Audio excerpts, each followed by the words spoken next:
Bismillahirrahmanirrahim. Assalamualaikum warahmatullahi wabarakatuh. Pertama-tama marilah kita panjatkan puji dan syukur atas kehadirat Allah Subhanahu wa taala yang mana pada kesempatan kali ini saya masih diberikan kekuatan, kesehatan serta kesempatan untuk mempresentasikan manajemen pakan pada unggas. Salawat serta salam tak lupa pula kita kirimkan kepada baginda Nabiullah Muhammad SAW. Semoga kita mendapatkan syafaatnya kelak baik di dunia maupun di akhirat. Amin amin ya rabbal alamin.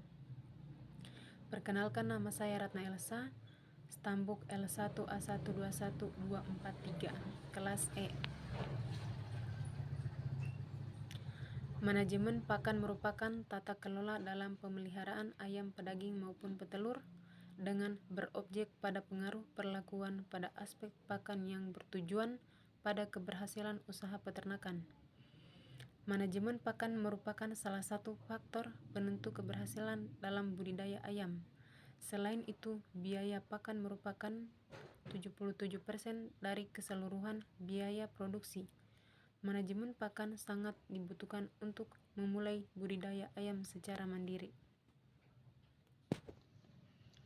Faktor yang mempengaruhi konsumsi pakan yaitu: yang pertama jenis unggas, yang kedua temperatur lingkungan, yang ketiga bobot badan, yang keempat jenis kelamin, yang kelima umur, yang keenam aktivitas ternak, yang ketujuh kandang, yang kedelapan pelatabilitas kandang, yang kesembilan kualitas nutrisi pakan, yang ke-10 konsumsi air, yang ke-11 atau yang terakhir kandungan lemak tubuh. Pakan yang baik dan berkualitas pada unggas. Pakan yang berkualitas adalah pakan yang kandungan protein, lemak, karbohidrat, mineral, dan vitaminnya seimbang. Hal yang harus diperhatikan mengenai pakan yaitu: pakan tidak boleh disimpan dalam 2 minggu. Tempat penyimpanan pakan sebaiknya kering atau tidak lembab. Apabila pakan dibeli di pabrik, sebaiknya dipastikan di pabrik tersebut memproduksi pakan yang baik. Kualitas pakan dapat menentukan kualitas ternak. Jika pakan disimpan dalam wadah, sebaiknya wadah tersebut ditutup rapat dan tidak ada udara yang masuk.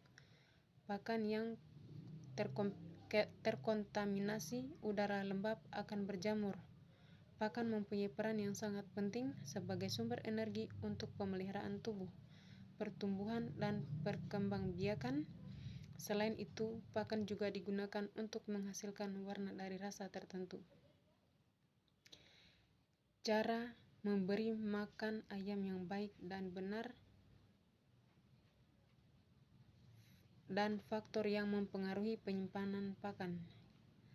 Pembersihan pakan. Yang pertama, ralat pemberian pakan. Yang pertama, pilih jenis pakan yang sesuai karena pakan memegang peran penting dalam pertumbuhan baik ayam petelur maupun ayam pedaging.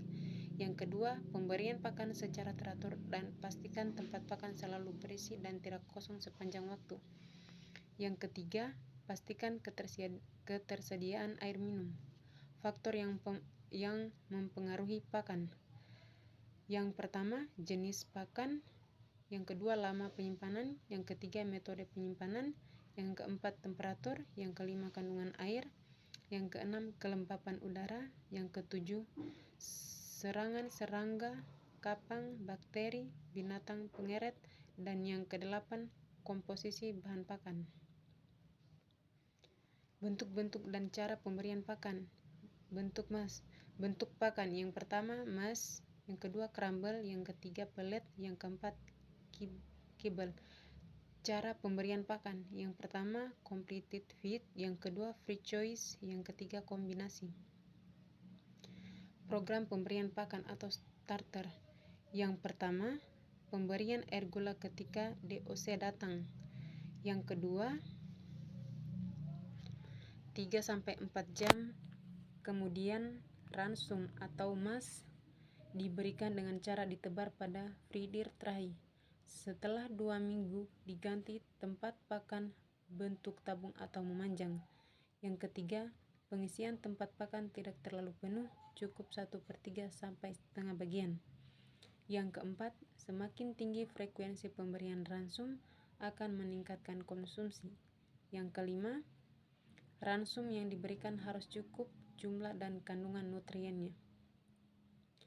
Program pemberian pakan atau grower. Yang pertama, kandungan PK ransum diturunkan. Yang kedua, pemberian pakan harus terpatokan pada berat badan. Jika berat badan belum tercapai, jangan melakukan pergantian ransum. Yang ketiga, pembatasan pakan 7-8% dari ransum. Program pemberian pakan atau layer. Yang pertama, pengaturan jumlah pemberian disesuaikan dengan standar kebutuhan. Yang kedua, pengaturan waktu pemberian, hindari pemberian pakan pada waktu suhu tinggi. Yang ketiga, pengaturan porsi pemberian umur 22-26 minggu dan umur 27 dan seterusnya. Pemberian pakan ayam, petelur, dan pedaging.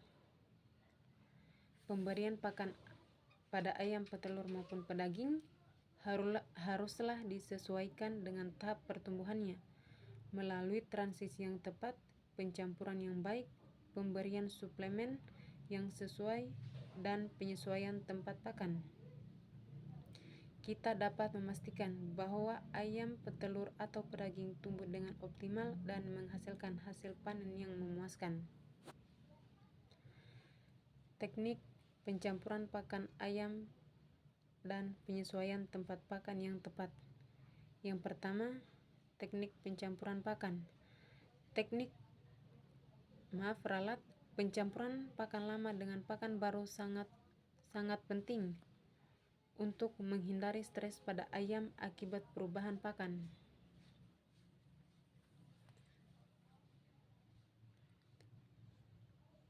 Letakkan pakan per starter atau lama di bagian wadah pakan, sementara pakan starter atau baru diletakkan di bagian atas. Dengan demikian, ayam akan secara perlahan terbiasa dengan perubahan dan mengurangi resiko penurunan nafsu makan.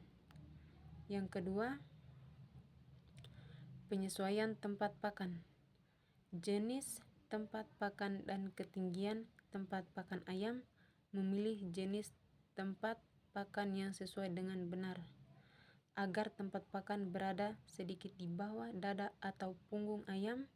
Hal ini akan memastikan konsumsi pakan yang maksimal dan nyaman bagi ayam. Yang terakhir, pemberian suplemen untuk mengurangi stres pada ayam. Pemberian suplemen seperti vitamin C atau bahan alami seperti kunyit dan temulawak dapat membantu mengurangi stres pada ayam akibat perubahan pakan. Selain itu, suplemen ini juga dapat meningkatkan nafsu makan ayam. Selain pada pakan, suplemen juga bisa dicampurkan pada tempat atau wadah air minum sesuai dengan petunjuk dosis yang dianjurkan. Baik, terima kasih. Kurang dan lebihnya penyampaian tentang materi manajemen pakan pada unggas. Mohon maaf bila ada kesalahan pada saat menyampaikan materi. Sekian dari saya. Wabillahi taufik wal hidayah. Wassalamualaikum warahmatullahi wabarakatuh.